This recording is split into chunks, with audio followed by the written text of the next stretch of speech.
Sangana biso ezali solo pasi te pamba te ezali likambo ya moto na moto ya memaka kombo na ye. Kombo na ye nani ye, kombo na ye Kongo. Bongo biso tozali banani bandeko, tozali ba Kongole. Sangana biso ezali solo pasi te pamba te ezali likambo ya moto na moto ya memaka kombo na ye. Kombo na ye nani ye, kombo na ye Kongo. Bongo biso tozali banani bandeko. Nous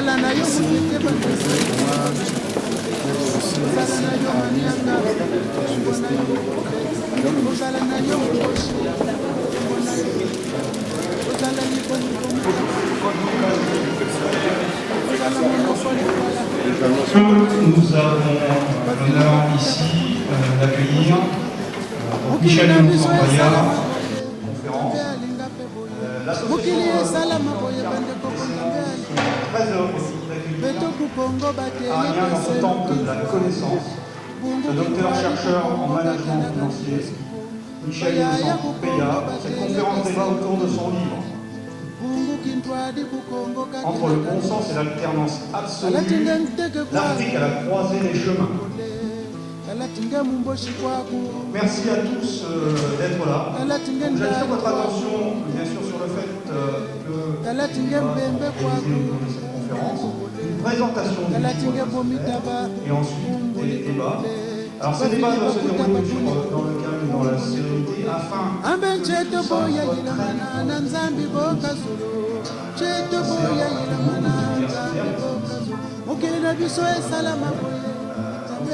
intéressant d'avoir une présentation surtout d'un chercheur de ce groupe. Merci et bonne conférence. Merci.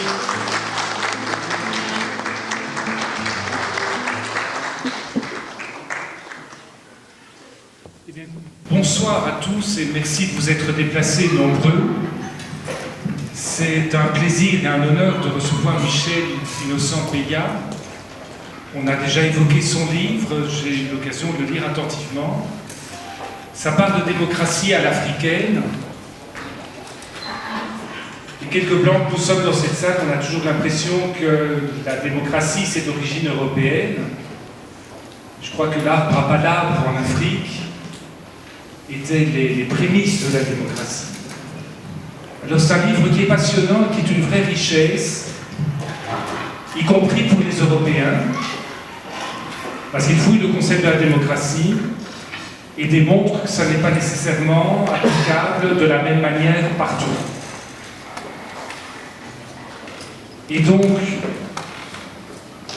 je ne sais pas si on pose directement la première question, Michel, ou vous souhaitez d'abord diffuser, projeter quelque chose. Est-ce que vous souhaitez prendre la parole maintenant sur les fondamentaux de la démocratie africaine telle que vous la concevez? On peut commencer par là? Qu'est-ce que vous entendez alors par démocratie à l'africaine? Et est-ce que c'est quelque chose qui est possible et souhaitable?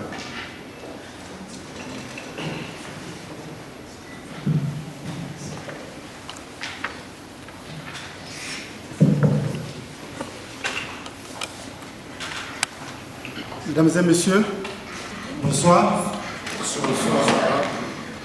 J'ai le réel plaisir d'être ce soir en face de vous pour vous présenter le fruit de mon travail sur le livre intitulé Entre le bon sens et la tendance absolue, l'Afrique à la croisée du chemin. Mais avant de commencer mon propos, je voudrais très respectueusement vous prier avec moi d'observer une minute de silence en mémoire de ceux de notre victime du fléau Ebola. Et à cette occasion, je prie que tous les peuples du monde se mobilisent pour éradiquer ce fléau à conséquence de votre peur. Je vous prie.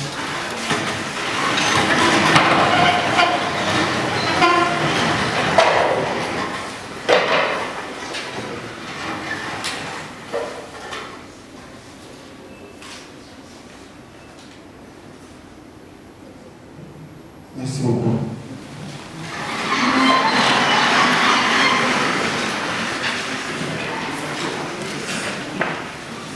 Mesdames et messieurs, vous allez constater que je vais être un peu plus expéditif pour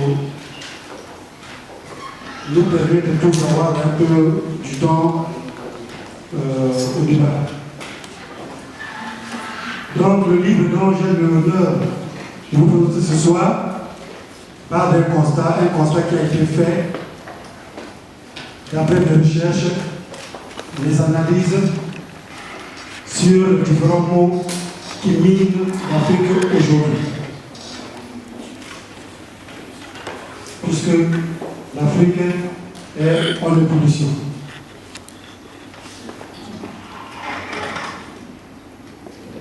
Comme vous le constatez, comme l'indique le titre de cet ouvrage, Entre le bon sens et la ténose absolue,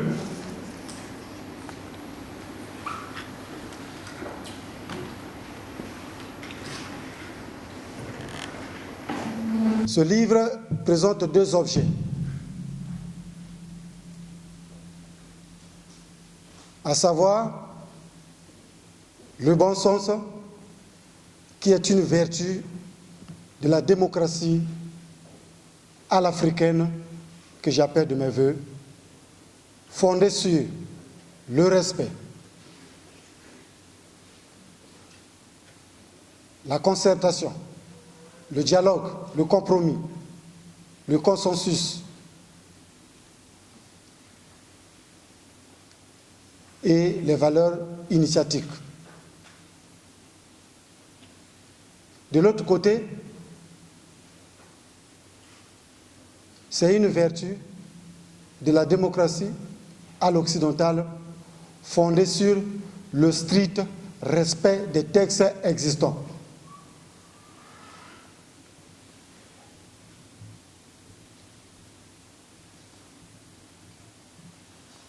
Et quel est l'intérêt de cet ouvrage? D'un côté, c'est une sonnette d'alarme, un éveil de conscience, un outil d'aide à la décision que je mets à la disposition des peuples du monde sur le constat que j'ai effectué, puisqu'il est établi que d'ici 2 ans, nous aurons près de 26 États où les différents chefs d'État seront à terme de leur mandat. Donc, il reviendra aux différents peuples d'effectuer le choix sur les 2 voies dont je vous ai fait allusion tout à l'heure, à savoir le bon sens et la ténose absolue. De l'autre côté, c'est une contribution à l'évolution de la science aujourd'hui sur la manière de gouverner.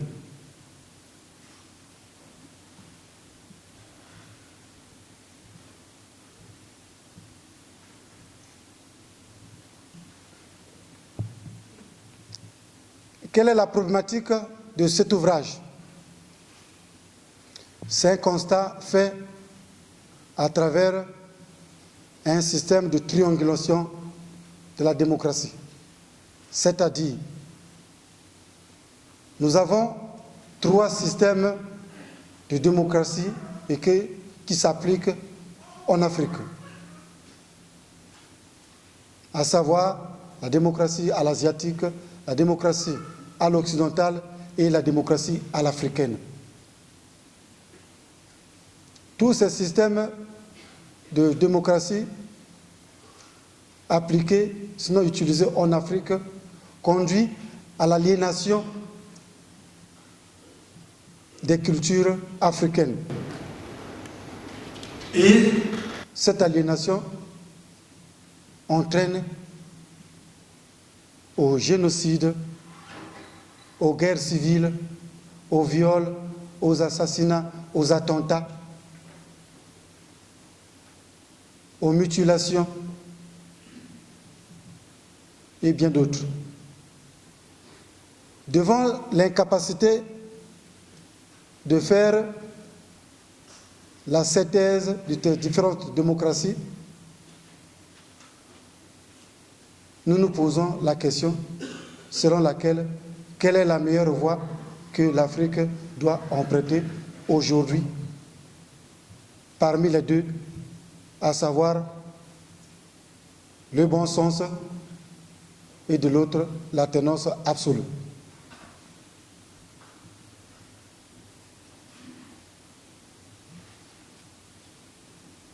Mais nous le disons que le bon sens est une vertu de la démocratie à l'africaine. Comme je l'ai dit, fondée sur le respect, le dialogue,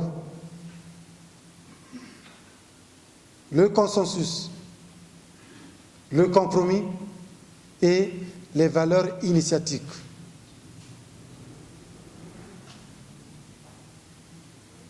Et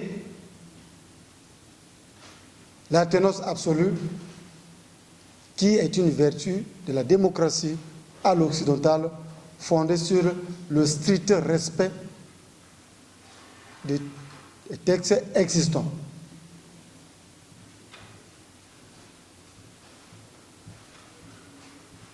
Ainsi, quelle a été notre démarche? Nous nous sommes partis de la genèse des conflits existants en Afrique. Quelle est l'origine des conflits en Afrique? On est parti de cette genèse. À travers les documents existants, à travers les revues d'études, à travers les médias, ce qui nous a permis de faire cette analyse, faire la genèse des conflits existants en Afrique. Et par une observation directe et indirecte des différents cas aujourd'hui, comme la Libye, comme la RDC après le feu Mobutu, comme la Côte d'Ivoire après le feu Houphouët-Boigny, éventuellement comme l'Égypte et bien d'autres pays.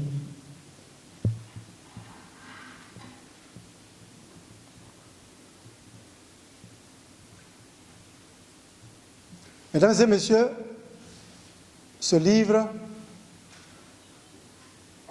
est constitué de 7 chapitres et 340 pages. Dans le premier chapitre parle de la démocratie, ses contours et son apprentissage. Comme vous le voyez, nous sommes partis de l'analyse du mot démocratie. La démocratie qui s'entend comme le pouvoir du peuple, pour le peuple et par le peuple. Mais la démocratie qui trouve ses origines en Afrique, parce qu'elle a été découverte par le législateur Solon lors de son premier voyage en Égypte. Et il l'a transposée, l'a ramenée en Europe, en grec. Et cette démocratie qui est revenue en Afrique après le sommet ayant réuni 37 États de France et d'Afrique en 90. Et c'est là que l'Afrique s'est de nouveau engagée à la démocratie. D'autant plus que cette notion existe en Égypte depuis la nuit des temps.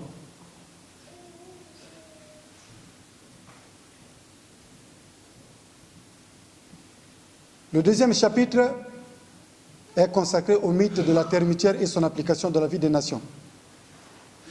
Comme vous le constatez, la termitière, comme vous le voyez, c'est un édifice naturel et par lequel règne une reine-mère entourée de termites, représentée en bataillon au régiment de fourmis, donc des termites. La reine-mère est entourée de 2 termites qui suivent l'initiation. Et une fois, quand cette reine-mère est délogée de cet édifice, de manière brutale, cette reine-mère quitte cet édifice avec son bataillon et son régiment de fourmis, donc des termites, et la termitière devient une coquille vide. Quand elle est une coquille vide, en ce moment, les nouveaux locataires arrivent. Les serpents, les souris, les scorpions, enfin, toutes sortes d'animaux venimeux arrivent et intègrent cet édifice. Et c'est à partir de là que le chaos règne, parce que le serpent veut être le chef de la termitière, le souris veut être lui aussi le chef, le scolopendre veut être aussi le chef, mais parmi tous ces animaux qui ont intégré cette termitière, qui connaît comment, de manière miraculeuse, cette termitière a été construite par les termites. Comment cette termitière est entretenue par les termites. C'est au même titre que sur le plan humain, quand un leader visionnaire, charismatique est brutalement chassé du pouvoir, il s'en va et c'est le chaos qui règne. Voilà l'image, l'exemple de la Libye que j'ai pris,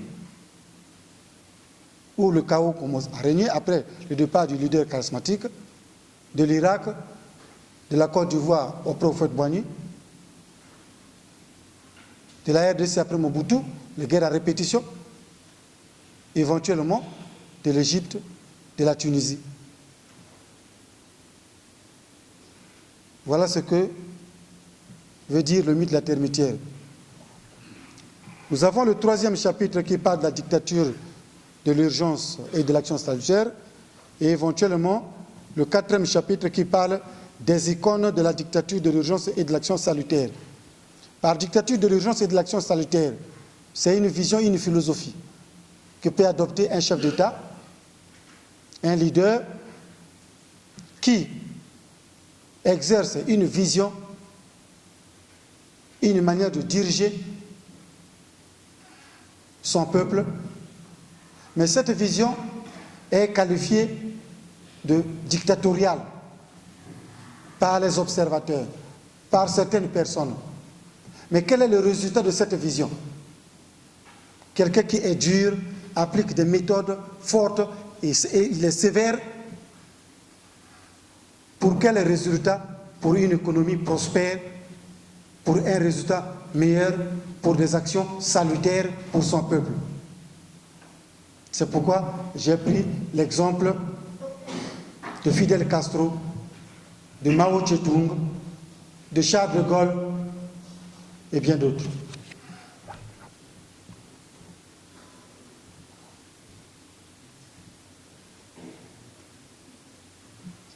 Nous avons le 5e chapitre qui parle de la nécessité d'un leadership visionnaire pour un pays en voie de développement. Nous sommes partis du fait que les pays en voie de développement ont besoin de leaders charismatiques, visionnaires, bosseurs, qui ont une certaine vision pour l'Afrique. Parce que, à la différence de l'Occident, où tout est déjà construit, tout est déjà là. Comme je l'ai dit, l'Occident est comme à la phase de la consommation, à la phase de la cueillette. Mais l'Afrique a besoin de s'aimer, l'Afrique a besoin de planter. Donc, la démocratie dans un pays qui veut s'aimer et dans un pays qui veut cueillir n'est pas pareil. En Occident, quelqu'un peut dormir, un médiocre peut arriver, mais tout est déjà fait. Donc, on n'est qu'en phase de consommer, de manger, de boire. Par contre, l'Afrique, à la différence, a besoin de gens qui doivent travailler, qui doivent être des visionnaires, qui doivent planter et qui doivent s'aimer. Donc l'Afrique a besoin des leaders qui sont des visionnaires et qui sont charismatiques et qui ont un aura fort. Voilà ce que veut dire ce chapitre. Nous avons le 6e chapitre qui parle de l'opposition politique en Afrique comme une blanchisserie.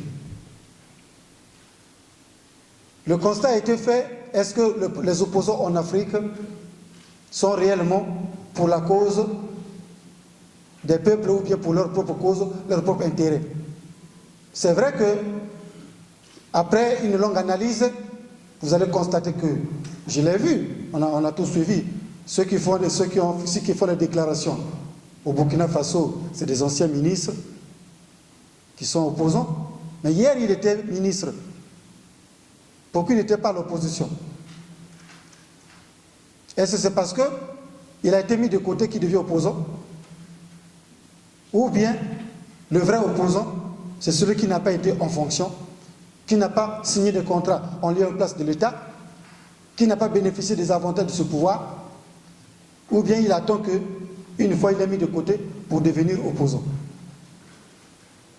Mais est-ce que le fait d'être peut-être l'adjoint d'un chef, le fait que tu es mis de côté, tu deviens blanchi?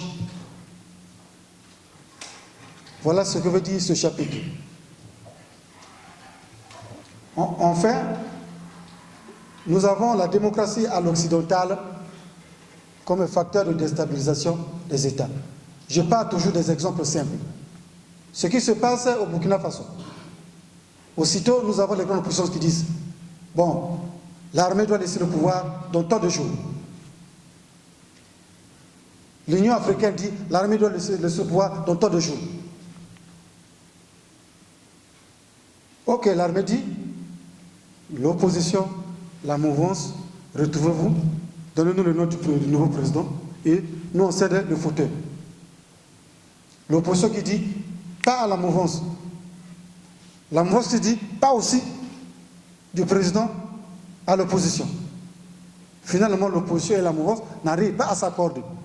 En ce moment, l'armée est de côté. L'armée dit non, donnez-nous le nom du nouveau président, nous on laisse le fauteuil. Donc du coup, les gens n'arrivent pas d'abord à s'accorder. Mais nous avons déjà des déclarations extérieures. Il faut laisser, il faut faire ceci, il faut faire cela. Parce qu'on doit respecter la démocratie. Ok, l'armée dit oui, nous on respecte la démocratie. L'opposition, la mouvance, donnez-moi le nom d'un nouveau président. Puisque personne n'a gagné les élections, entendez-vous? Si c'est l'opposition, nous on donne le fauteuil. Si c'est la mouvance, nous on donne le fauteuil. Mais puisque la mouvance dit par l'opposition dit par la mouvance. Donc le résultat c'est quoi? C'est la guerre. Pendant que la négociation, le dialogue sur le plan interne se poursuit, mais il y a déjà des pressions sur le respect de la démocratie qui s'exercent. Le résultat, c'est quoi? Donc, c'est un peu ce que nous avons parlé de la démocratie qui déstabilise. Parce que sur le plan interne, le dialogue, c'est autour du dialogue qu'on doit trouver une solution. Nous voulons changer. Oui, pourquoi? On dialogue. Nous ne voulons pas changer, pourquoi? Mais quand vous dialoguez, vous trouvez un compromis et c'est ce compromis qui permet que l'État soit gouverné. Mais s'il n'y a pas de dialogue, on n'a pas de compromis et c'est la déstabilisation. Mesdames et messieurs, pour nous permettre d'aller dans le débat, je voudrais vous remercier de votre vive attention et de votre présence. Et comme vous le constatez, c'est est le résultat d'une longue analyse. C'est le fruit d'un grand travail. Et partout où je suis passé, j'ai eu des débats. Des débats autour des mêmes questions de paix, de sécurité, de changement. Mais moi, c'est une contribution à tous les peuples du monde. Je dis bien à tous les peuples du monde, tous les continents du monde. Comme je vous l'ai dit, d'ici 2 ans, nous aurons 26 États où les différents chefs d'État se doivent de laisser, enfin, d'être à terme de leur mandat.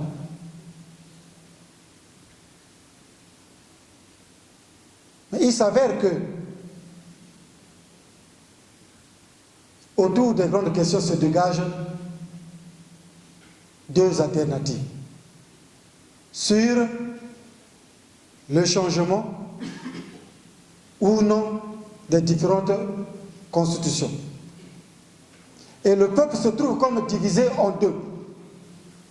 Une partie qui pense que, oui, nous avons un chef d'État qui attire la paix, qui attire la sécurité, qui nous a sorti des crises de guerre à répétition. Nous voulons encore bénéficier de ces services. Une autre partie pense que non, qu'il soit travailleur, qu'il soit bon, qu'il soit meilleur, il doit partir. Nous ne voulons plus de lui. Donc, le peuple se divise en 2. En ce moment-là, qu'est-ce qui va primer? Puisque les gens sont divisés en 2. Qu'est-ce qui prime? Est-ce que c'est la voie du dialogue, de la concertation, du compromis, ou bien c'est la voie de la tenance absolue, coûte que coûte, il faut partir, même si tout doit nous arriver, il faut partir, et c'est l'ensemble des choses que moi, après mes recherches, après mes analyses, en m'inspirant des cas qui minent aujourd'hui, du chaos qui règne aujourd'hui dans certaines nations, que je mets à la disposition des peuples du monde pour qu'ensemble nous réfléchissons, des intellectuels de tout horizon, pour qu'ensemble nous réfléchissons comment aider l'Afrique à sortir de ce chaos qui le guette. Je vous remercie.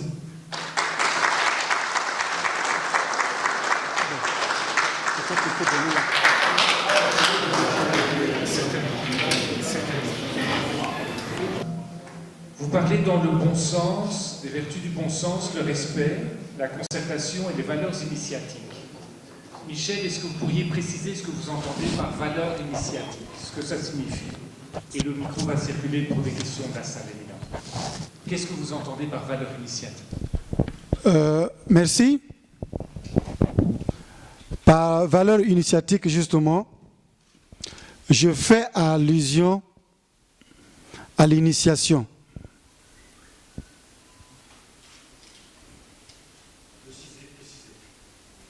L'initiation veut dire quelqu'un qui doit d'abord apprendre à se connaître lui-même. Parce que vous ne pouvez pas prétendre diriger, commander aux autres sans vous connaître. Vous devez d'abord vous connaître, éventuellement aussi connaître les réalités de votre pays, connaître les réalités de votre continent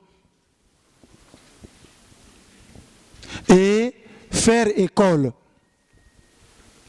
Faire école auprès de ceux qui connaissent.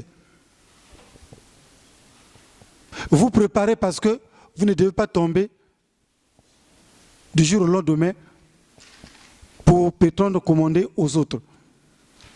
Donc, vous devez faire école au jour le jour, apprendre à vous connaître pour prétendre commander aux autres. Pour témoigner la reconnaissance inspiré par la libéralité. Et ces mots, c'est merci. Ainsi dit, nous disons infiniment merci au docteur Michel Nonson-Péa d'avoir choisi la vie d'Amiens pour présenter son livre. Le goût du doute n'est plus savoir, pour paraphraser André Gide, celui qui a un petit doute pose la question. Et c'est de la discussion que jaillit la lumière. Nous sommes en pleine faculté de droit. Le cadre nous impose la discipline, le respect. Alors celui qui a une question, il lève les doigts, il pose de manière démocratique sa question. On prend la séance de 5 questions d'abord. On se présente et on pose la question. Je suis monsieur Daniel Konabeka, diplômé en droit. Je ne vais pas être trop long. Et sauf que j'ai trouvé, je ne peux pas trop aller dans les questions d'abord, parce que j'ai des questions, mais j'aimerais d'abord commencer par des remarques. Je ne sais pas si l'auteur pourrait accepter quelques remarques concernant son livre. J'ai plusieurs remarques et plusieurs questions. Je vais d'abord commencer par des remarques. Premièrement, je félicite l'auteur en tenant compte du courage qu'il a eu pour essayer d'aborder un thème qui est un peu difficile à soutenir, appelé la démocratie à l'africaine, c'est-à-dire une entre le modèle africain. Franchement, c'est une bonne contribution pour l'évolution de la science. Par contre, le livre, moi je le trouve très intéressant parce que il a une valeur scientifique très importante, mais néanmoins j'aimerais souligner certains aspects en ce qui concerne les intitulés des titres du livre. Dans le chapitre 1, l'auteur nous parle, il n'y a pas de problème, là je passe, le chapitre 2 plutôt, l'auteur nous parle du mythe, le mythe de la termitière et son application dans la vie des nations. Je trouve que le mythe de la termitière, c'est très bon. Quand on est africain, on a grandi au village, facilement on peut avoir l'idée du mythe de la termitière. Pour nous qui sommes nés en ville, on a du mal, déjà en Afrique, et comme une fois, ceux qui sont au niveau international, ils ont un peu du mal à comprendre le mythe de la termitière. Moi, j'aurais voulu qu'ils puissent parler plutôt de l'organisation du pouvoir traditionnel africain et son application dans la vie des nations. Ce serait plus intéressant. Concernant le chapitre 3 du même livre, l'auteur nous parle de la dictature de l'urgence et l'action salutaire. Le titre, il est bon, sauf qu'il y a un mot que moi je trouve très péjoratif, qui risque de ternir l'image du livre, qui est bon à son essence même. J'aurais bien voulu que l'auteur parle de l'exercice rigoureux du pouvoir politique par un chef d'État africain et l'action sanitaire. Parce que le mot dictature, c'est déjà un mot péjoratif que les gens ne veulent pas accepter parce que la dictature en général, ça porte même atteinte aux droits de l'homme. Et sur le chapitre 5, l'auteur nous parle de la nécessité d'un leadership visionnaire pour un pays en voie de développement. Moi, j'aurais voulu qu'il parle plutôt de la nécessité d'un nombre d'États forts pour un pays en développement. Et puis l'expression pays en voie de développement ne s'emploie plus, ça a été changé depuis, on parle maintenant de pays en développement. Pays en voie de développement, cette expression, on ne l'utilise plus, ça ne s'emploie plus.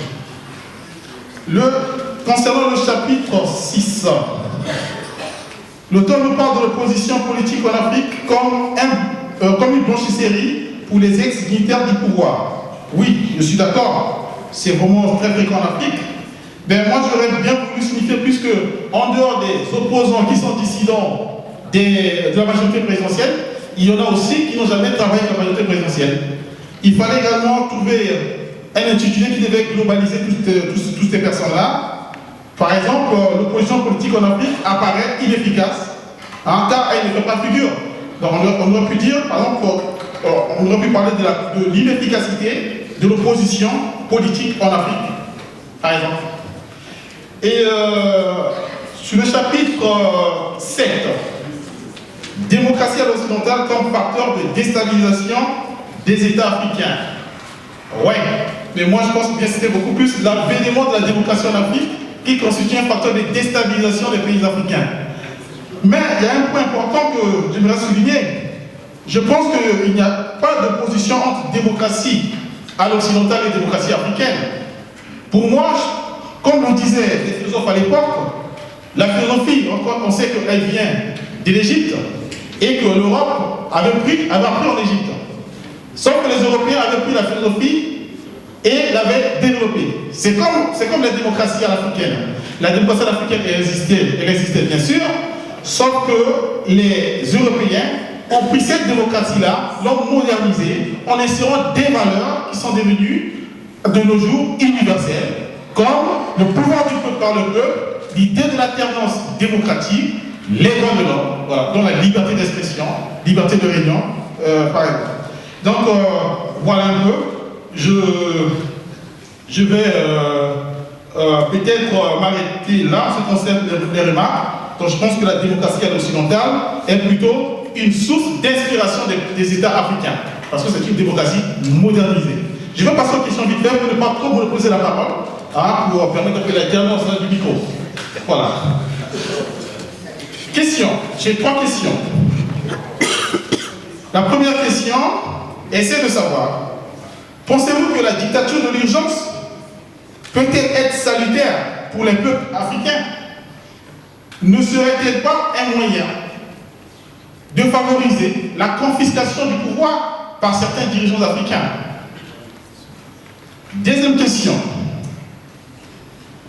Je voulais savoir, pourquoi opposez-vous la démocratie à l'africaine à la démocratie occidentale, qui pourtant, aux yeux du monde, est considérée comme étant une valeur universelle? Troisième question. Vous avez parlé des dictateurs, que vous appelez leaders, comme Kadhafi, Mobutu Sese Seko, et quoi d'autre, Moubarak, de la Tunisie aussi. De l'Égypte, excusez-moi. De l'Égypte. Donc, je voulais savoir, qu'en pensez-vous de l'après-Blaise Compaoré? Parce que vous croyez que le départ brutal de ces dirigeants-là a causé le chaos dans ces pays-là. Pensez-vous que le départ de Compaoré pourra également causer le chaos au Burkina Faso, au moment où actuellement nous sommes en train d'assister au Burkina? Il y a une sorte de transition pacifique, pour presque une première fois, l'armée en Afrique accepte un accord selon lequel il faut remettre le pouvoir à la société civile. Voilà, je vous remercie. Mesdames, Messieurs, nous sommes on court après les temps, soyez brefs et précis. Bonjour, donc je suis étudiant à Paris-Sorbonne en philosophie politique et éthique. Et donc j'avais une question en fait, enfin plusieurs questions. Donc sur le concept de bon sens. Donc le bon sens en fait dans une démocratie c'est quelque chose qui se discute. On peut faire un débat en fait par rapport aux valeurs qui sont primordiales dans un pays, dans un État, et la valeur de liberté donc qui sous-tend au mot de démocratie implique que chacun en tant qu'individu, que personne ait sa notion de bon sens. Donc ensuite la notion de respect des institutions ou des hommes, c'est deux choses différentes. Par exemple, un leader, une personne, il faut savoir la différencier quand même des institutions de l'État. Est-ce que mettre en place un État fort, on avait à peu près le même type de discours au XIXe siècle, donc sur les despotes éclairés, donc dans les philosophies allemandes, ce qui veut dire que en fait ces concepts ont déjà été développés en Occident. Et la philosophie occidentale a réussi à passer au-dessus, justement grâce au dialogue, à la concertation de différents acteurs, du droit, de la politique, de la philosophie, entre différentes nations aussi. Et aussi après certains traumatismes occidentaux, tels que l'autoritarisme et la dictature. Voilà. Donc l'évolution en fait vers la démocratie et la richesse est quelque chose qui se construit dans le temps, d'accord. Mais est-ce que prendre comme exemple en fait une situation de chaos économique où les institutions ne sont pas encore tout à fait installées pour justifier des dictatures n'est pas en fait une manière de retarder la démocratie et le développement humain en Afrique. Donc, la termitière, on croit ce que j'ai lu dans votre ouvrage, c'est l'harmonie, la solidarité, la communauté de pensée, l'organisation, la démocratie, le vivre ensemble. Un système où l'individu vit en harmonie avec la communauté. Elle est donc source, je dirais, elle a pour source ou conduit à l'arbre à palabre. Car en effet, l'arbre à palabre, qui est pour l'Afrique le lieu du consensus, du compromis, du dialogue, de la fraternité, du partage. Alors, c'est un peu cette liaison que je fais entre la termitière, l'arbre à palabre et la société moderne aujourd'hui, dans le cadre de la diplomatie préventive, de la consolidation de la paix, et je dirais même dans le règlement des conflits. Merci. On prend la 4e question. Merci. Docteur Péa, je commencerai d'abord par vous présenter toutes mes félicitations. Je suis docteur Dian, économiste, professeur à l'université. Je commencerai, disais-je, à vous présenter toutes mes félicitations parce que, en règle générale, les Africains sont baignés dans la culture orale. Ils ne sont pas trop spécialisés dans l'écriture. On commence à constater quand même depuis les années 40 jusqu'à aujourd'hui une certaine émergence de cette classe des Africains qui commencent à écrire. Et écrire, je suis prof, donc je sais qu'est-ce que ça veut dire, c'est très difficile. Pondre, concevoir un document, un livre de plus de 300 pages, c'est un travail gigantesque. Je vous présente toutes mes félicitations. Ma question est la suivante. Je m'inspire de la Bible en disant effectivement qu'on reconnaît l'arbre par son fruit. La démocratie a des vertus universelles incontestables. Si le fruit est bon, c'est que l'arbre est bon. Si le fruit est mauvais, c'est que l'arbre est mauvais. Les exemples pris dans votre livre que j'ai acheté et lu montrent qu'effectivement, dans l'application de la démocratie dans certains pays africains, a entraîné effectivement au chaos.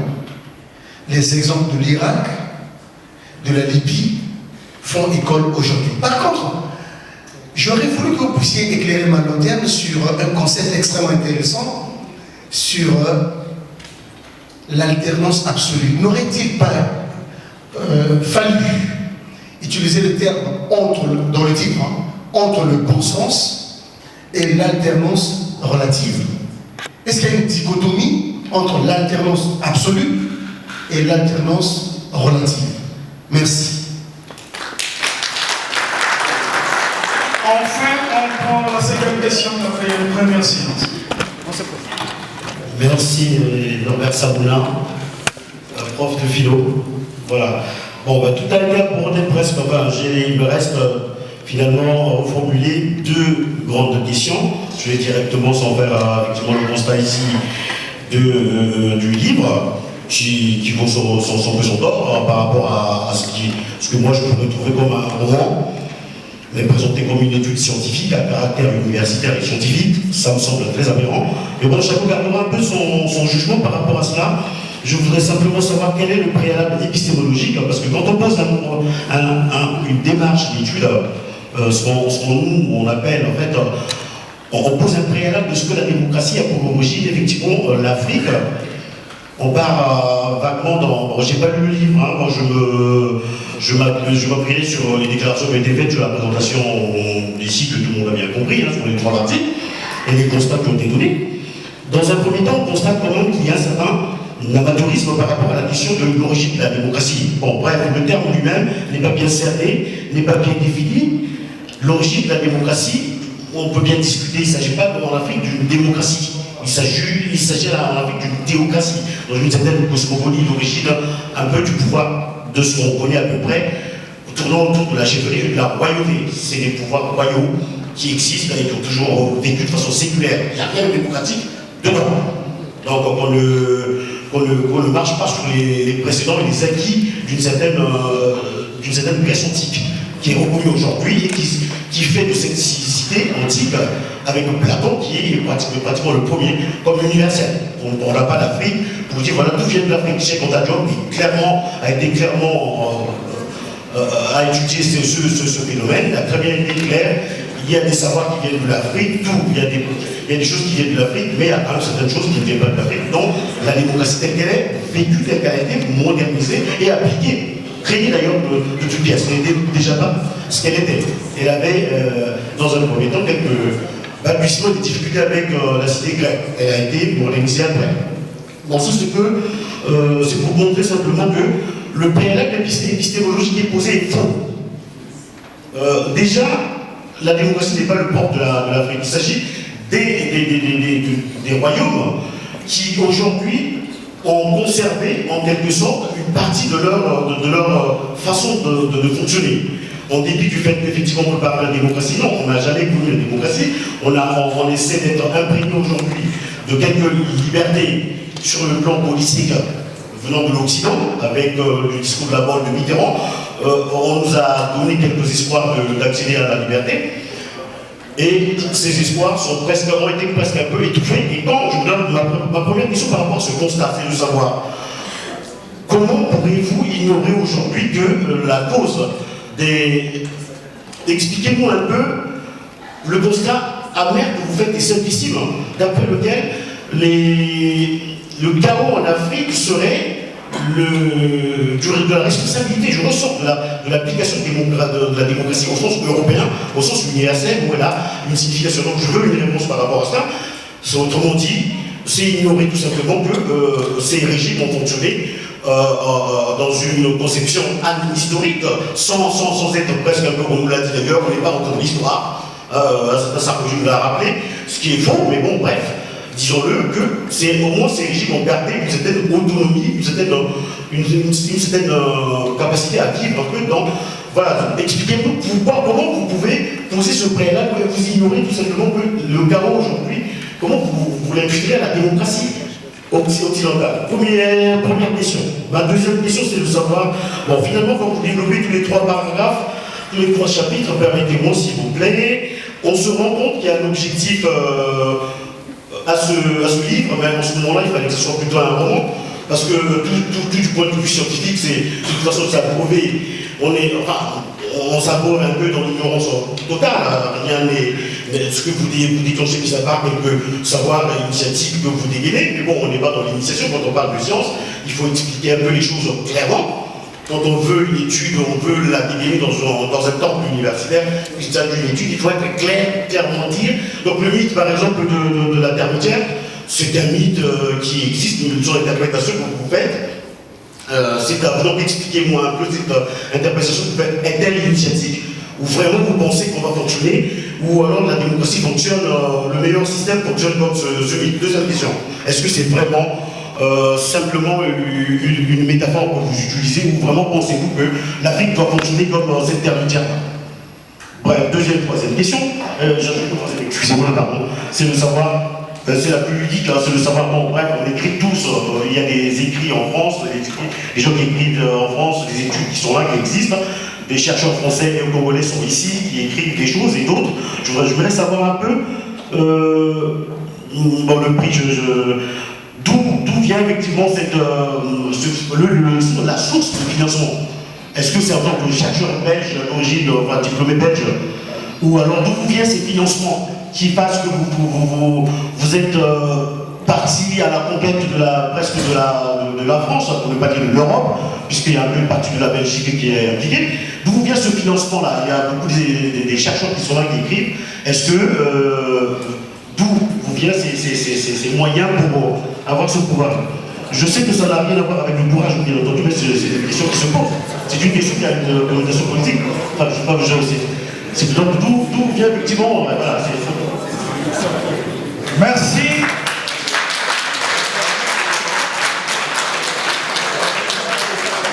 Mesdames, Messieurs, on vient d'enregistrer les 5 premières questions. Docteur Michel Péa, à vous la parole.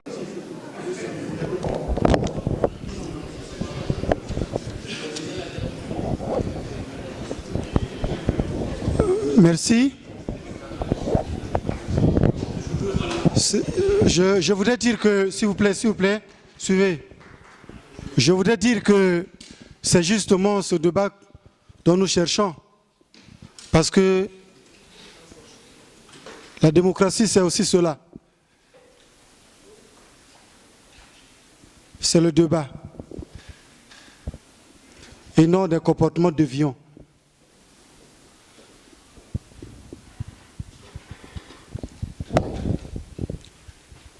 Je vais commencer par vous, puisque vous mettez en cause l'origine de la démocratie en Afrique. Vous dites que la démocratie n'est pas d'origine africaine, c'est plutôt les sociétés traditionnelles et qui fonctionnaient, qui étaient loin de se considérer comme un système démocratique. Je vais vous dire que la démocratie, c'est le législateur, selon lors de son voyage en Égypte, qui a trouvé les premiers documents qui parlaient de la démocratie. Le grec. Les premiers documents qui parlaient de la démocratie en Égypte. Les premières traces de la démocratie, il les a découvertes en Égypte. Et il les a ramenés en Europe. Il les a ramenés en Europe. Il a trouvé le législateur Solon. Si vous voulez, je vous donne les documents tout à l'heure. Le législateur Solon a trouvé les premières traces de la démocratie en Égypte. Pour votre information. Et il les a ramenés en Europe. Et la démocratie qui est revenue en Afrique à travers le sommet de la Baule, où l'aide au développement était conditionnée par l'accession de nos États à la démocratie. Vous pouvez me donner les documents qui justement parlent de la démocratie grecque. Il y en a combien? Vous pouvez me les citer? Aucun document ne parle de la démocratie grecque. Aucun document. En dehors de l'horizon funèbre de Précédite qui prête à Périclès. Aucun document ne parle de la démocratie dont vous faites allusion. De part du biais de cette fameuse démocratie dont vous prônez aujourd'hui. La plupart des documents que nous avons recueillis parlent même en mal de cette fameuse démocratie. Bon. Sur votre question sur le financement, d'abord du fait que le livre serait un roman, oui. C'est bien pour parler, mais c'est difficile à rédiger. J'aurais aimé que vous me dites que, en tant que philosophe assermenté, vous avez déjà mis à la disposition du monde scientifique autant de livres qui parlent de la démocratie. C'est bien pour parler, pour critiquer, mais c'est difficile à rédiger. J'ai eu le courage, malgré que mon rêve soit qualifié de roman, à venir vous affronter, vous intellectuels,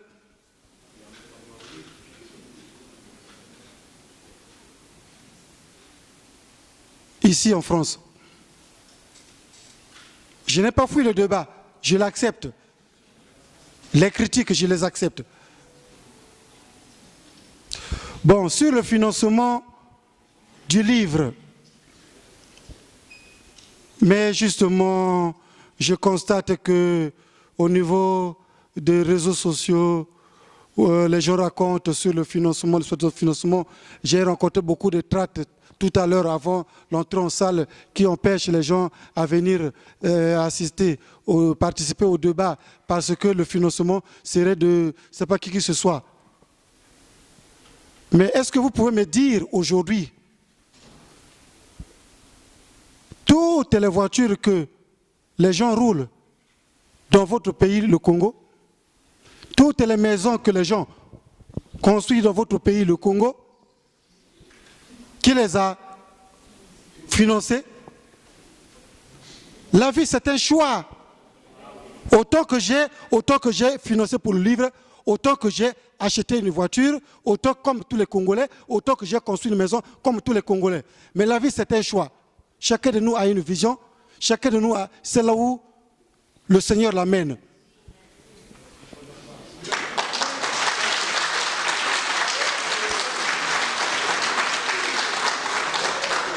Vous allez aussi dire que pourquoi les gens finançaient aux orphelinats? Parce qu'ils en ont en abondance. Moi, je mets mon produit à la disposition des peuples d'Afrique. Si vous, les Congolais, vous pensez que c'est une œuvre inutile, il revient à vous de faire le choix. Si les peuples d'Afrique et d'ailleurs pensent que c'est une œuvre importante, il revient à eux de faire le choix. Mais je ne me limite pas à nos critiques du Congo, où tous les Congolais sont cadres, tous les Congolais, chacun est chef, chacun est intellectuel, comme je l'ai dit. Vous voulez que travailler avec le chef de service de votre village, vous voulez travailler avec le directeur de votre village, vous voulez travailler avec le président de votre village. C'est justement ça. Il arrivera un jour où on nous dira qu'il est un Congolais qui a forgé un avion. Ah bon, le Congolais a forgé un avion? Il est d'où? Il n'est pas de mon village. Oh là là là là. Voilà. Ok, merci beaucoup.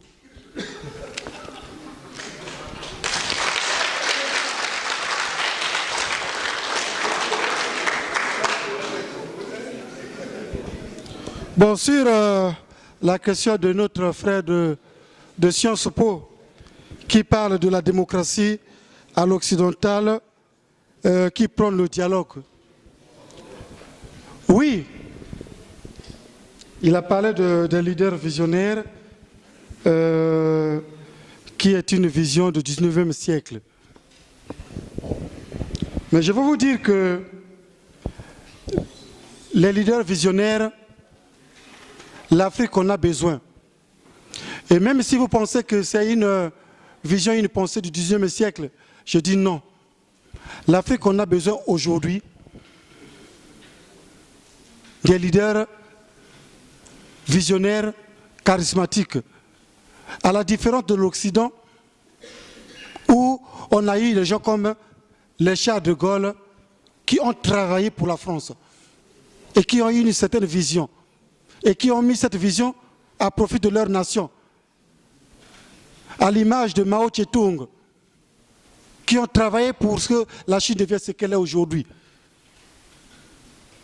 À l'image de Fidel Castro, qui ont travaillé pour leur nation, qui a travaillé pour sa nation,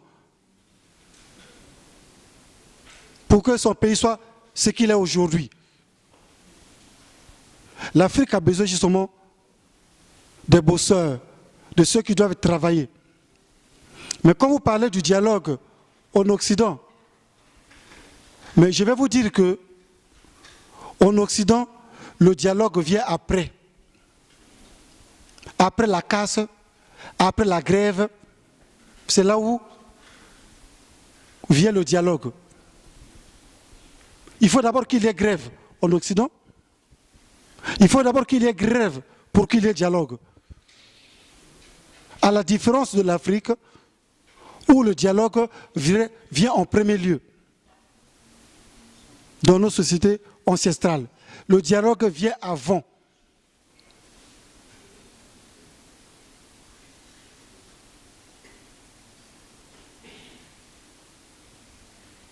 On a vu en France, comment on appelle la loi du président Hollande, le mariage pour tous du président Hollande. qui a causé autant de crises, qui a provoqué autant de problèmes. Par manque de dialogue. Donc en Occident, le dialogue vient après destruction, après crise, après grève. Or, le dialogue, selon les fondements du pouvoir africain, le dialogue vient avant. Voilà la différence.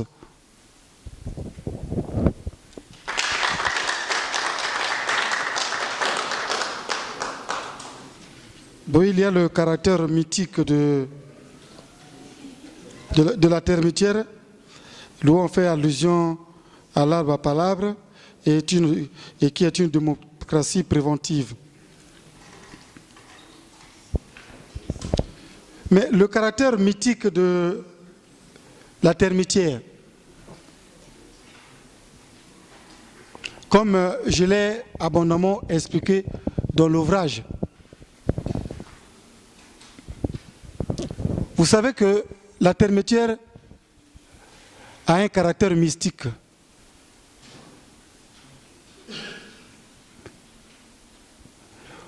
Vous constaterez que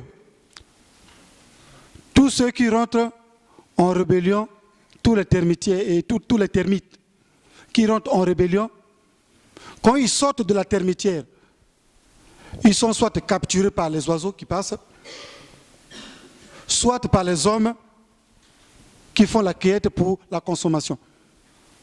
Il n'y a que ceux qui rentrent en rébellion, ceux qui s'opposent à la reine mère, à sa vision, qui sont capturés par les oiseaux. Et puis encore, le caractère mystique de la reine mère, il y a ce qu'on appelle le fait-retour. Ceux qui sont à l'origine de la déstabilisation sont par la suite dévorés. Quand vous constatez les nations aujourd'hui en crise, les nations aujourd'hui en conflit, c'est ce qu'on appelle les effets retours de la reine mère. Les effets retours de la reine mère. Parce qu'en tant qu'Africains, on nous dit toujours qu'il y a ce qu'on appelle opangi, c'est-à-dire que vous qui humiliez quelqu'un, pour donner la mort à quelqu'un, il meurt, mais les effets retour c'est quoi? Il cherche ce qui était à l'origine de la mort, de sa déstabilisation. C'est ce qu'on appelle les effets retour. Voilà le caractère mystique de la reine mère.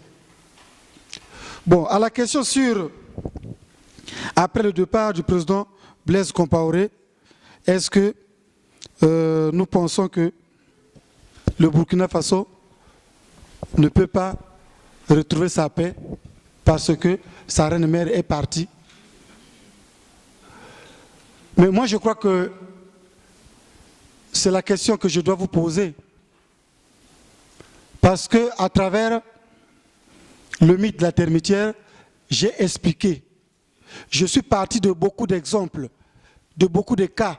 J'ai cité beaucoup de pays. Qu'est-ce que la Tunisie a vécu après le départ de sa reine mère? Qu'est-ce que l'Égypte a vécu après le départ de sa reine mère? Qu'est-ce que la Libye a vécu après le départ de sa reine mère? J'ai cité tous ces exemples.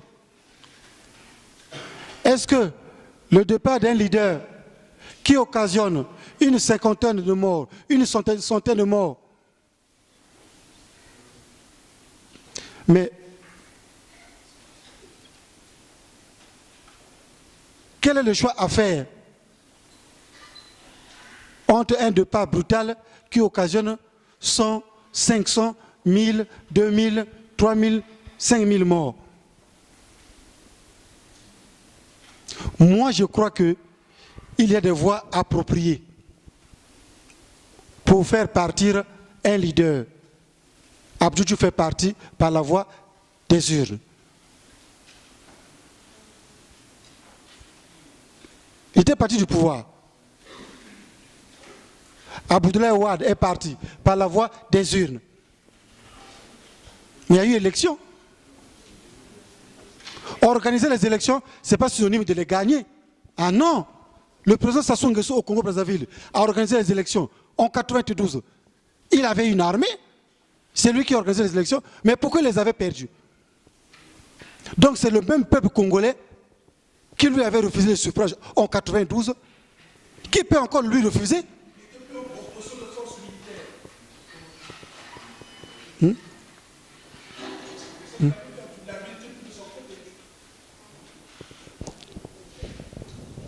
Oui, même si l'armée n'était plus de son côté.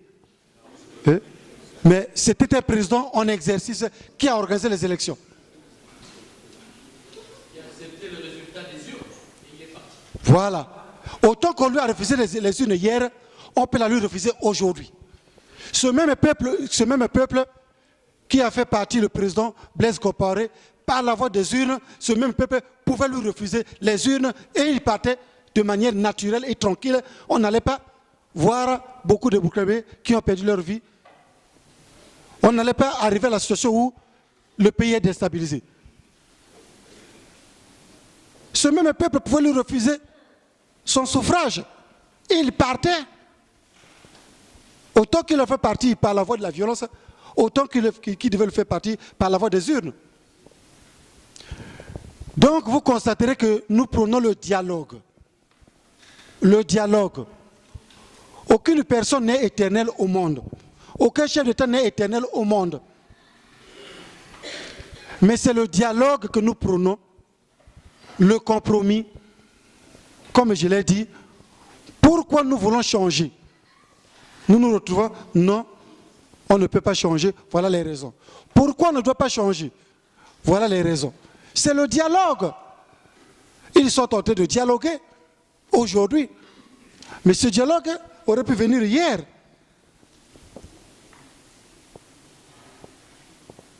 Donc, le livre Entre le bon sens, prendre le dialogue en Afrique, pas seulement au Congo, en Afrique. Les Congolais peuvent refuser le dialogue, mais je crois que les autres peuples d'Afrique auront besoin du dialogue comme ce qui se passe maintenant au Burkina Faso.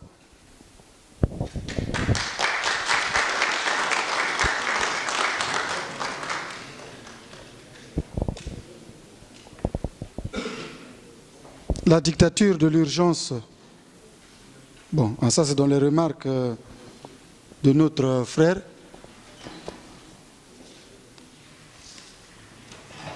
Bon, étant donné que vous avez fait vos remarques, je ne peux pas aujourd'hui me mettre en contradiction avec vos remarques.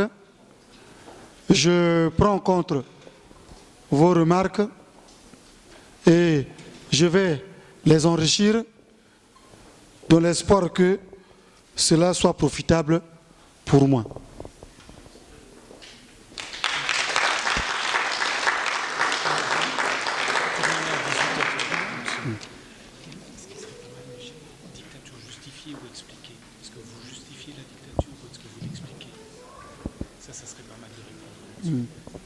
Ah ok, sur la dictature, vous pouvez la lire. Une question a été posée sur le fait que le livre justifiait la dictature ou qu'il l'expliquait. Nous souhaitons l'intervention et l'explication de Michel Peya là-dessus.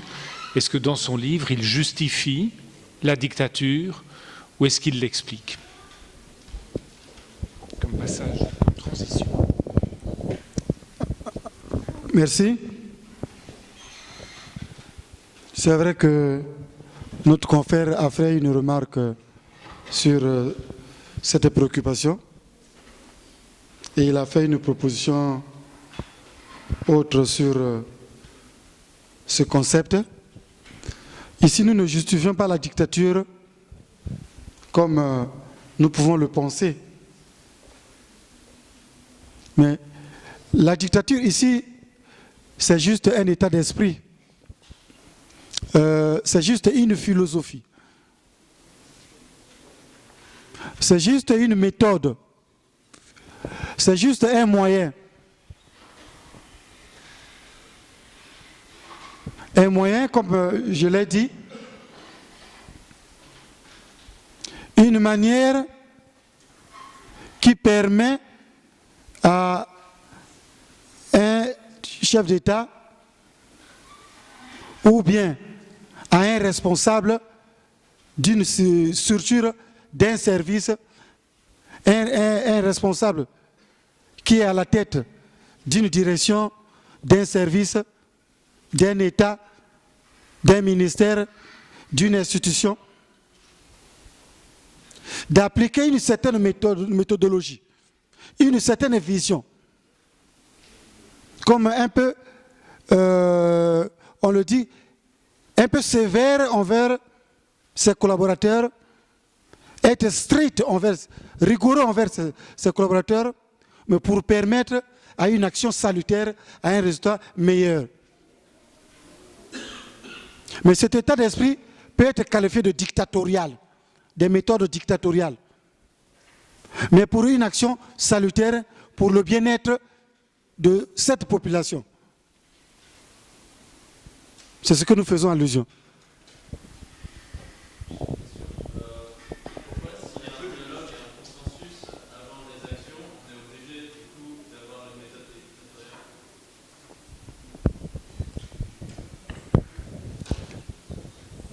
On réponse justement à votre question.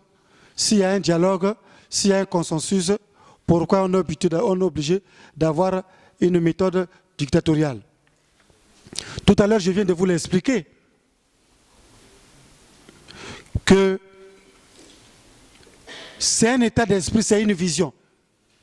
On peut avoir un dialogue, un consensus, mais ce n'est pas synonyme de la légèreté. Être sévère, ce n'est pas synonyme d'être dictateur. Non. Je viens de vous l'expliquer. C'est une vision, un état d'esprit.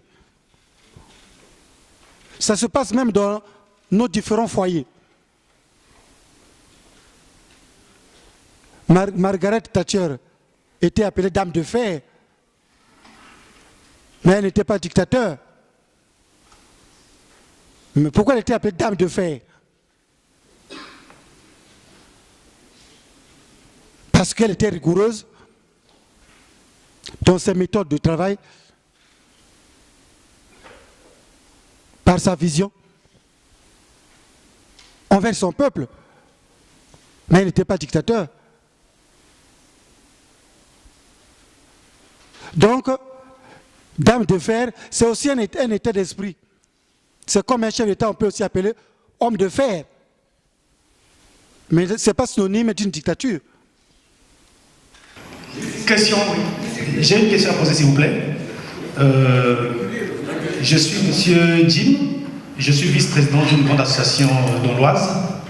J'ai été intéressé par monsieur Esaïe Kimfoko. Ben, en écoutant tout le monde ici parler, particulièrement nos doyens, personne n'a parlé de la jeunesse. Il s'avère qu'aujourd'hui, cette salle est remplie de jeunes. Vous avez évoqué l'histoire du Burkina Faso. Aujourd'hui, c'est un peuple qui a été unanime. C'est un peuple qui a été au point du gouffre. Ce peuple est descendu dans la rue pour manifester sur une cause. Et aujourd'hui, ce peuple a gagné. Moi qui vous parle, je suis orphelin de mère. J'ai été victime. Je ne connais pas parlementaire ma mère. Je ne suis pas contre vous, mais je suis fier d'être en face de vous. En vous parlant aujourd'hui, c'est une manière d'apporter ce message. Je suis congolais. Le Congolais n'a plus besoin de faire couler son sang. La jeunesse congolaise aujourd'hui a besoin du dialogue. Mais quel dialogue? Aujourd'hui, quel message passez-vous à la jeunesse? Jusque-là, il n'y a pas de message.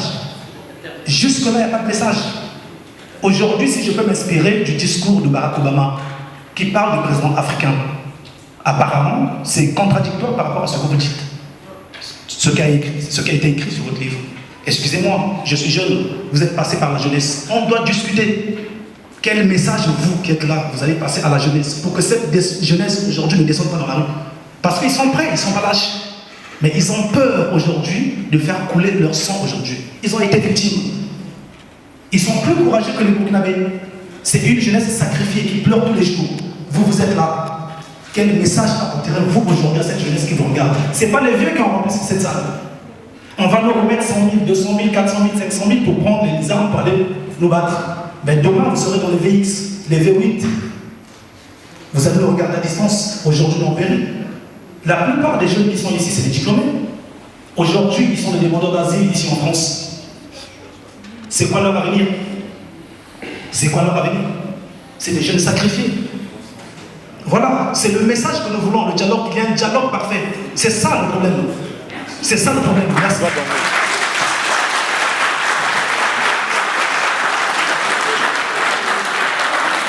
Bonjour M. Péa et bonjour la salle. Je vous remercie déjà d'être là aujourd'hui à Amiens. Moi je viens de Paris, je vous ai suivi jusqu'à Amiens pour vous écouter, pour voir l'ouvrage. Je n'ai pas lu, mais je vous ai vu à l'œuvre. J'ai une question à vous poser. La question en tant que Congolaise, je suis Congolaise de Brazzaville. Pensez-vous qu'aujourd'hui, le Congo, je parle précisément du Congo-Brazzaville, est à même d'emmener une démocratie avec le dialogue sans le sang que mon frère vient de parler, parce qu'il a parlé du sang, il a parlé que la jeunesse était délaissée. Moi je pense que la jeunesse congolaise, elle n'est pas délaissée. Je pense que nous devons aussi faire un effort, accepter d'abord ce que les frères, les grands frères font, accepter ce que vous avez fait, ce que j'accepte, et essayer d'aller dans la même voie avec vous. Essayez de comprendre. Est-ce que vous pensez qu'aujourd'hui nous pouvons avoir, je ne dis pas qu'au Congo il y a la dictature parce qu'il n'y a pas la dictature, selon moi. Est-ce que nous pouvons nous asseoir, comme vous avez dit, vous avez donné l'exemple du Burkina Faso, il y a des militaires, il y a l'opposition. Est-ce que les militaires et l'opposant peuvent avoir un consensus sans effusion de sang et sans l'aval des Européens? Vous avez parlé de la démocratie occidentale. Je pense que cette démocratie occidentale qui est toujours pesante dans notre pays, qui est toujours pesante en Afrique, on a vu l'exemple du Burkina Faso, quand les militaires ont essayé de prendre le pouvoir. On a vu la sommation de François Hollande. Est-ce que demain au Congo, les Occidentaux peuvent nous laisser? Vous êtes sûr qu'on peut nous laisser en démocratie parler entre nous, avoir un consensus entre nous Congolais, entre les opposants et le président Sassou, qui est notre président actuel? Et que ça peut arriver au Congo sans l'aval des Occidentaux? Merci. Tout à l'heure, dans votre question, vous avez parlé du contraire de ce que vous avez constaté dans le livre sur les propos du président Barack Obama, qui dit qu'en Afrique, on n'a pas besoin des institutions fortes, mais on n'a pas besoin des hommes forts, on a besoin des institutions fortes. Je voudrais vous dire une chose. C'est l'homme qui fait l'institution ne fait pas l'homme. Nelson Mandela a combattu une institution, c'était un homme. Nelson Mandela a été enterré dans son village natal. Donc, l'homme vient avant l'institution. Donc, c'est pour dire qu'en Afrique, on a besoin des hommes qui travaillent. Vous pouvez trouver une institution, mais si vous êtes médiocre, vous faites chuter cette institution. Donc, l'homme vient avant et l'institution vient après en Afrique. Parce que l'Afrique a encore besoin de gens qui travaillent. À la question sur la jeunesse, moi je crois que ceux qui m'ont suivi à la Sorbonne, j'ai été clair. J'ai parlé de la Constitution du 20 janvier 2002, qui excluait les jeunes à être candidats aux élections présidentielles sur l'âge maximal et l'âge minimum. Donc l'âge minimum et l'âge maximum. Donc, j'ai parlé du fait que pour être candidat aux élections présidentielles au Congo, il faut avoir 40 ans. Mais il s'avère qu'aujourd'hui, on a beaucoup de jeunes qui sont élus des députés, votés par le peuple. On a beaucoup de jeunes qui sont des conseillers votés par le peuple. Autant que le même peuple qu'il a voté député, le même peuple peut le voter aussi chef d'État. Mais pourquoi cette exclusion? Pourquoi cette discrimination? Donc déjà, je milite pour la jeunesse. Je pense qu'un jeune à 30 ans, à l'image de ceux qui ont dirigé l'Afrique hier, peut être aussi chef d'État au Congo.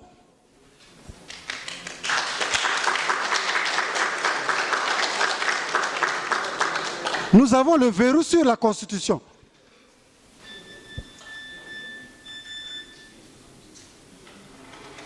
Parce que sur l'âge maximum, c'est 70 ans. Mais pourquoi cette exclusion? Est-ce qu'à 71 ans, à 72 ans, à 75 ans, si vous êtes Congolais avec vos facultés, vous ne pouvez pas diriger le Congo?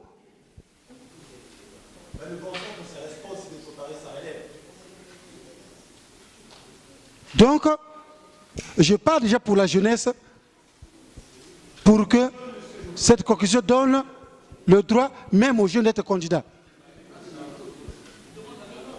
En parlant de cette même constitution, vous voyez que cette même constitution pose problème parce que chez nous, au Congo, c'est quoi? Même les anciens ministres n'ont pas de statut particulier. Vous voyez quelqu'un qui était ministre dans la rue, c'est déplorable. Vous avez des opposants. Est-ce que les opposants ont un statut particulier? Il faut qu'il y ait un statut particulier pour l'opposition. Il faut qu'il y ait un statut particulier pour les anciens chefs d'État.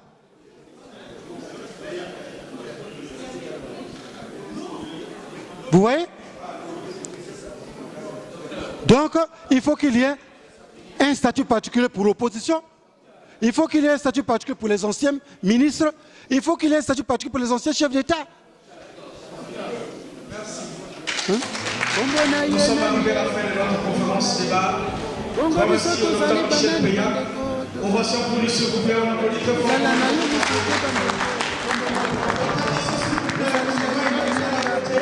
Pour ceux qui veulent acheter les livres, on est à présent.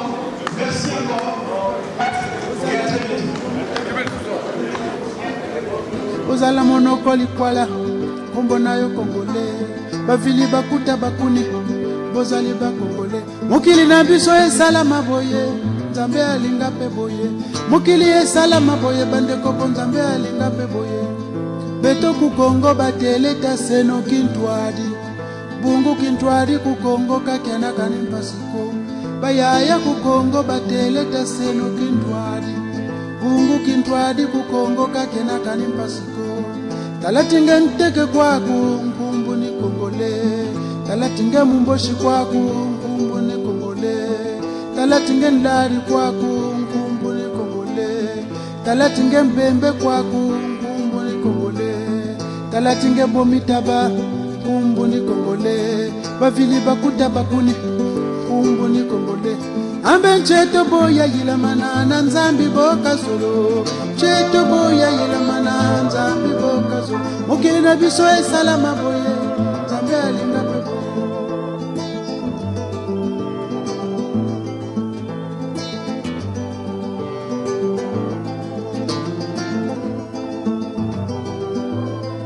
lisanga na biso ezali solo pasi te pamba te ezali likambo ya moto na moto ya memaka kombo na ye kombo na ye nani ye kombo na ye Kongo bongo biso tozali banani bandeko tozali bakongole. Bonsoir monsieur Innocent Péa, c'est Régine de Homonyme TV.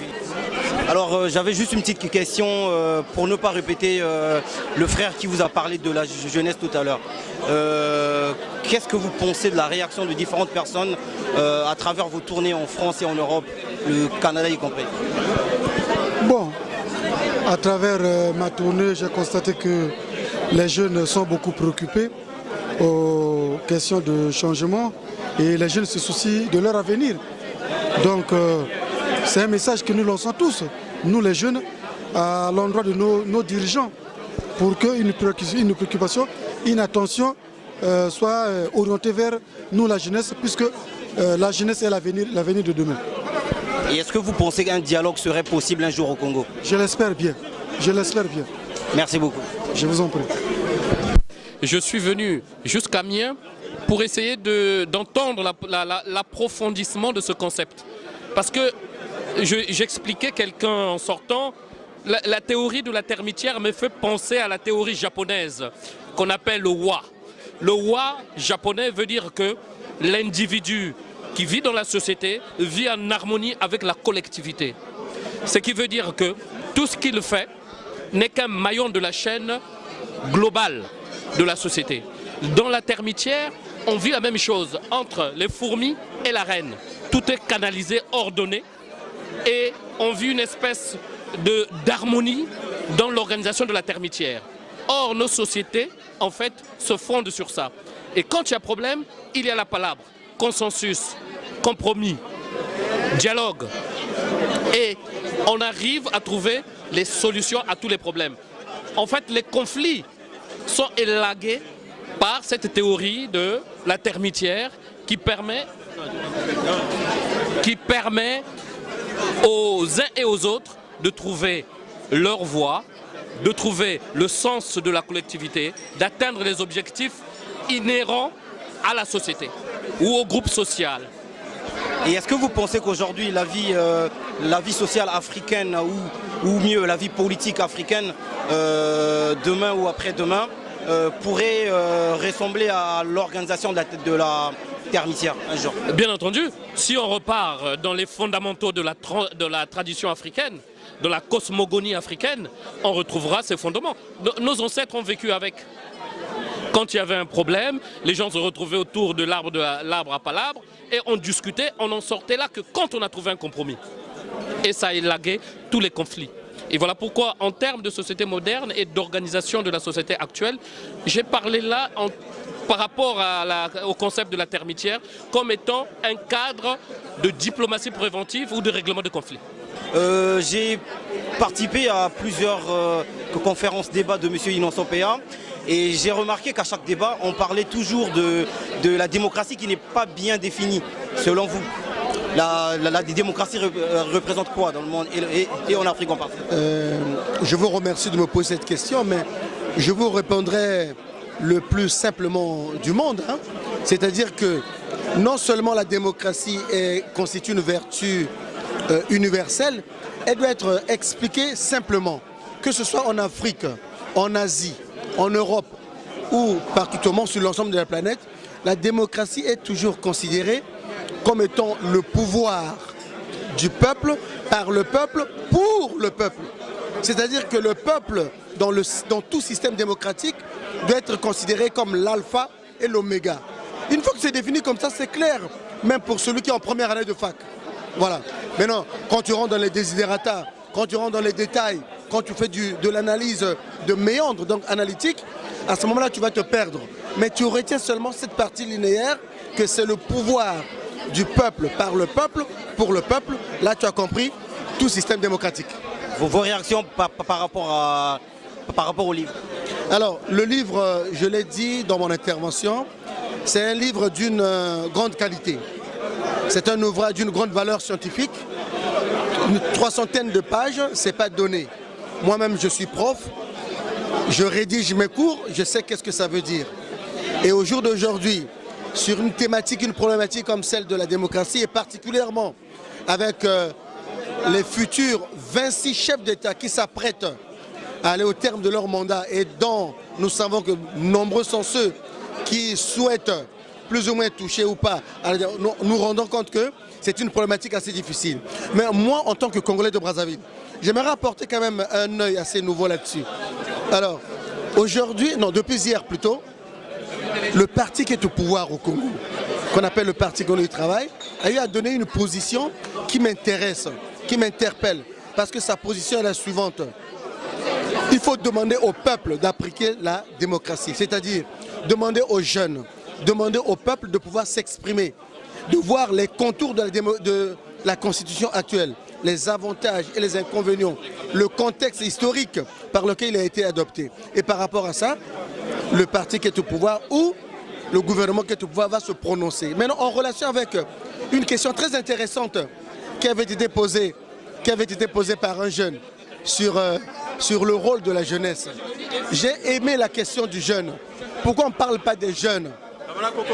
Regardez, jeune homme, nous avons une constitution, à mon avis, qui est perfectible, hautement perfectible. Pourquoi? Parce que si vous prenez le fameux article 57, qui est l'article problématique, Constitution nationale. Voilà, qui dit que voilà la limite d'âge, minimum et maximum. Nous prenons la limite maximum, on parle de 35 ans ou 40 ans. 40 ans. Est-ce que c'est normal ça? Moi, quand j'étais jeune, j'ai eu mon doctorat à l'âge de 29 ans. Donc je ne peux pas être candidat à l'élection présidentielle. Qu'est-ce qui me manque? À 29 ans, je suis docteur. Vous comprenez? Donc, exclure une bonne partie de la population sous prétexte qu'elle est jeune, alors qu'il y a des jeunes qui ont leur licence, qui ont leur maîtrise, leur master 1, master 2, ils sont très dynamiques, ils ont la vitalité, sous prétexte que non, ils ont le déficit de l'âge. Mais on ne dit pas que la sagesse n'attend pas le nombre d'années. Pourquoi mettre un âge maximum, 70 ans? Est-ce qu'il est dit que quand tu as 71 ans, tu deviens idiot? Non, donc c'est complètement, mais je comprends, c'est une constitution qui avait été mise en place en 2002 au sortir de la guerre. C'est sur ces considérations-là que c'est. Mais je pense que c'est une constitution qui est hautement perfectible par le peuple. Merci beaucoup. Je vous en prie. Benoît Debert, modérateur pour ce débat, ayant vécu en Afrique, travaillé en Afrique dans différents pays, et c'est à ce titre que j'ai été invité. Alors, on voulait juste prendre vos impressions par rapport au livre. Eh bien écoutez, le livre est une formidable richesse intellectuelle. C'est un livre, et on l'a vu ce soir, c'est un livre qui fait réfléchir. Certains ont qualifié le livre de roman. Moi, ce qui me passionne dans la réaction du public, c'est qu'il fait réfléchir, il fait poser de vraies questions sur le futur de différents pays africains et comment les faire avancer. Et la vraie question que j'ai essayé de poser à l'auteur et au public, est-ce que la démocratie à l'africaine, est-ce le bon régime politique pour faire avancer les pays africains dans le développement? D'accord, vous qui êtes européen, de surcroît français, je pense que vous percevez un peu la politique. Alors, est-ce que vous faites une différence entre la démocratie à l'européenne et celle à l'africaine? Je fais évidemment une différence entre les deux, mais la vraie question, c'est pas l'utilité de la démocratie, mais quel est le régime nécessaire à entraîner les peuples africains dans leur développement. On peut y mettre démocratie, dictature ou bon sens ou quoi que ce soit. Quel est le régime et la constitution nécessaires au développement et à l'engagement du peuple dans son développement? Merci beaucoup. Avec grand plaisir. Merci et bonne soirée. Bongo biso tozali banani bandeko tozali bakongole ozala na yo muteke bandeko kombo na yo kongole ozala na yo manianga kombo na yo kongole ozala na yo mumboshi kombo na yo kongole ozala libomu bomitaba kombo na yo